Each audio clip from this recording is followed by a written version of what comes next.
참 예수님, 지난 한 주간 안녕하셨어요? 이제 곧 있으면 설인데요. 설 명절을 맞아 가족과 기쁜 시간 되시기를 기도드립니다.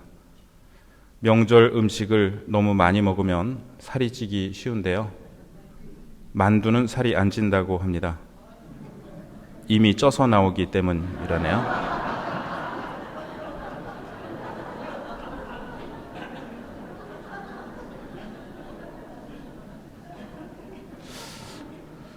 그럴 만도 하네요.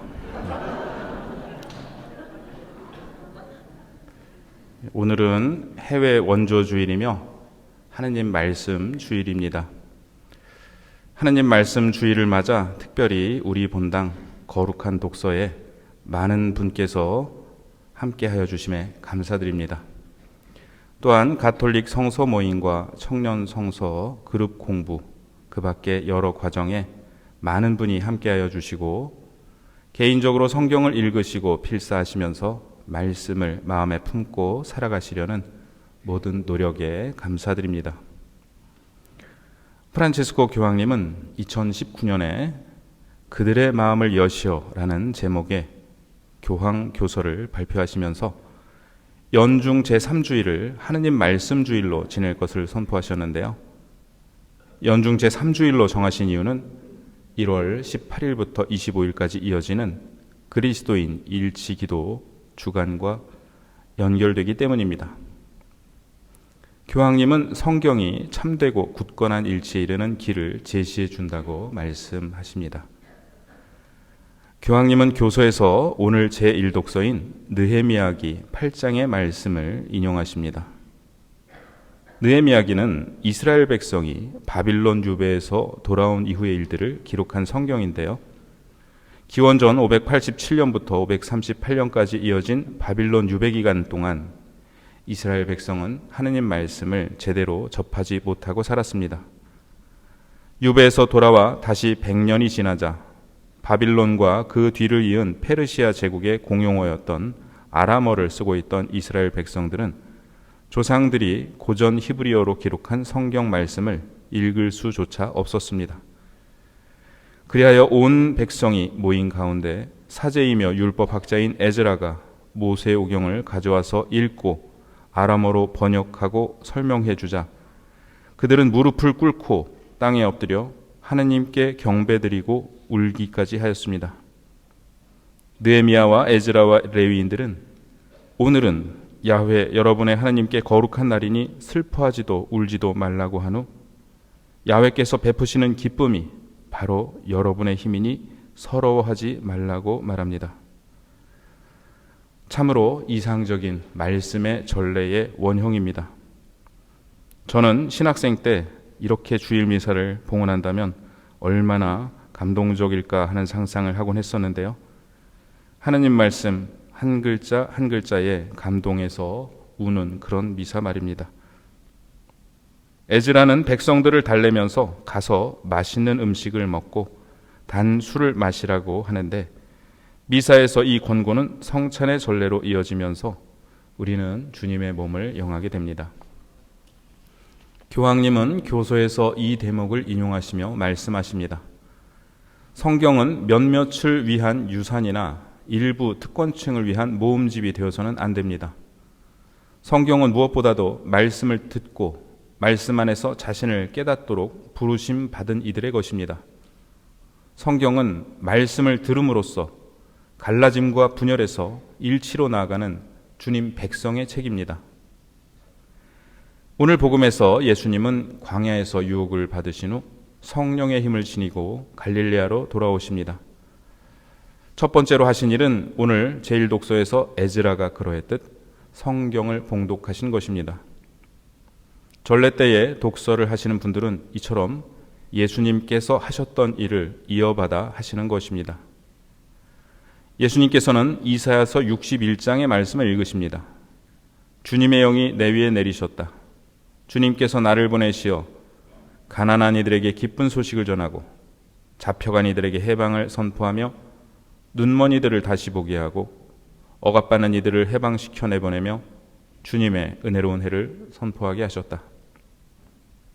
이사야서는 바빌론 유배에서 돌아온 이들에게 이 말씀을 선포했습니다.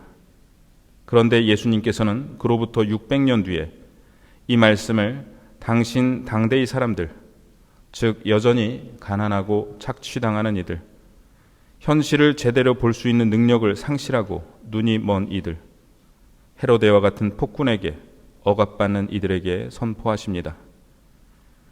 예수님께서는 하느님께서 당신으로 하여금 이들에게 주님의 은혜로운 해, 즉 희년을 선포하게 하셨다고 말씀하신 후 오늘 이 성경 말씀이 너희가 듣는 가운데서 이루어졌다고 하십니다.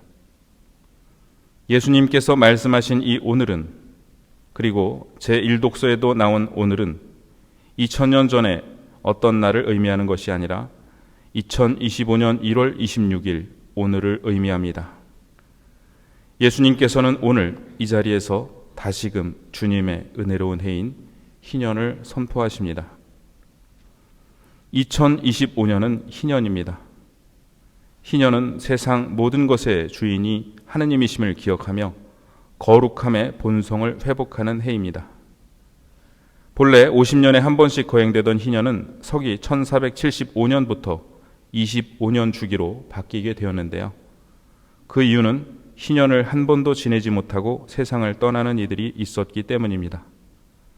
그래서 되도록 많은 사람이 일생에 한 번이라도 희년을 지내게 하려는 취지에서 25년 주기로 바뀌었습니다.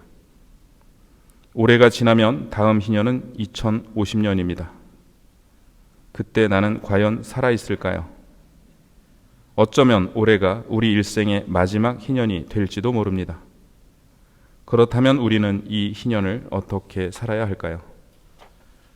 서울대교구 사목국에서는 희년을 잘 살기 위한 7가지 키워드라는 제목의 영상을 제작했는데요. 순례, 그리스도와의 만남, 화해, 기도, 전례, 신앙고백, 대사라는 7가지 주제어를 제시했습니다.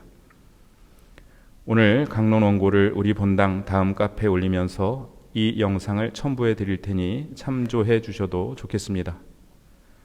희년을 통해 하느님께서 바라시는 것은 거룩함의 회복이며 그에 따른 삶의 변화라고 영상은 잘 정리해 주고 있습니다. 오늘 제2독서에서 바오로 사도는 우리가 그리스도라는 몸의 지체라고 말씀하십니다. 치통이 생기면 우리의 온 신경은 그리로 갑니다. 위장이 휴, 내가 아니라 다행이다 라고 말하지 않고 귀가 내가 안 아파서 다행이라고 말하지 않습니다. 몸 한 군데가 아프면 그 부위만 아픈 것이 아니라 내가 아픈 것입니다. 이처럼 그리스도의 지체인 우리 중 누가 고통 중에 있을 때 내가 아니라 다행이라고 말하지 말고 자기 일로 여기며 관심을 갖고 기도하고 도와주라고 바오로 사도는 말하고 있습니다. 우리는 그리스도라는 한 몸의 지체이기 때문입니다. 저는 지난 월요일 저녁에 특별한 미사를 봉헌했습니다.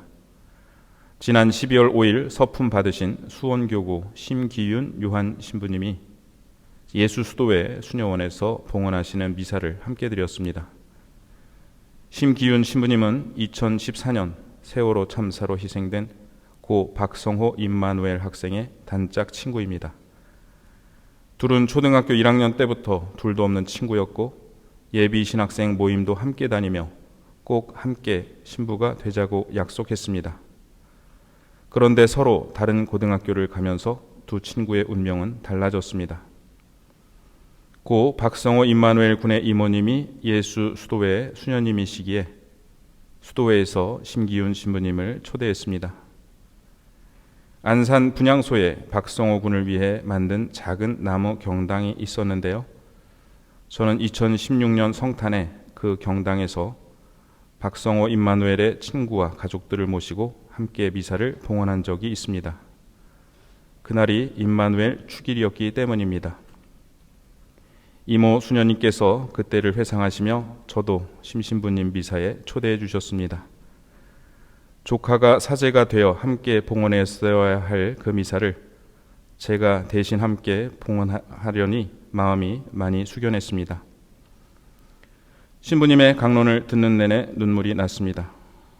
신부님은 세월호 참사 이후 하나님을 가장 사랑하던 사람에서 하나님을 가장 미워하는 사람으로 변했었다고 합니다.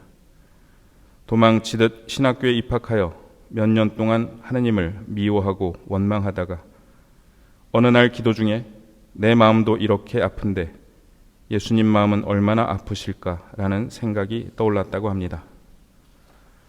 너희는 모두 이것을 받아 먹어라. 이는 너희를 위하여 내어줄 내 몸이다. 라는 말씀 안에서 당신이 사랑하시는 사람들을 위해 목숨을 내어주시는 예수님의 사랑을 깨달은 심신부님은 친구들을 위해 목숨을 내놓는 것보다 더 큰 사랑은 없다는 말씀을 서품 성구로 정하셨습니다. 저는 이 말씀이 신부님을 깊은 절망 한가운데서 지켜주셨다는 것을, 절망 한가운데서도 하느님께서는 말씀을 통해 신부님과 함께 계셨다는 것을 깨달았습니다. 가장 고통스러운 순간에도 하느님은 말씀을 통하여 여전히 우리와 함께 계시고 사랑하는 친구 역시 말씀 안에서 함께 있다는 것을 느꼈습니다. 고통 한가운데서도 우리와 함께 계신 하느님 말씀께서 우리 안에 있는 절망과 어둠과 갈등을 치유해 주시기를 기도드립니다. 우리에게는 되뇌어야 할 말씀이 있고 흘려보내야 할 말이 있습니다. 되뇌어야 할 말을 흘려보내는 것도, 흘려보내야 할 말을 그러지 못하는 것도 슬픈 일입니다. 하지만 가장 불행한 일은 흘려보내야 할 말을 되뇌고 있는 것입니다. 상처 주는 말, 서운하게 하는 말, 화가 나는 말을 되뇌지 말고 하느님 말씀을, 성경 말씀을 되뇌야겠습니다. 성경 말씀은 우리가 되낼수록 우리 안에서 우리와 함께 자라고 하나님께서는 말씀 안에서 우리에게 말씀하십니다. 우리를 치유해 주시고 절망에서 희망으로, 어둠에서 빛으로, 갈등에서 화해로 이끌어 주시는 예수님의 말씀이 참으로 우리 안에서 이루어지시기를 기도드립니다. 오늘 이 성경 말씀이 너희가 듣는 가운데서 이루어졌다.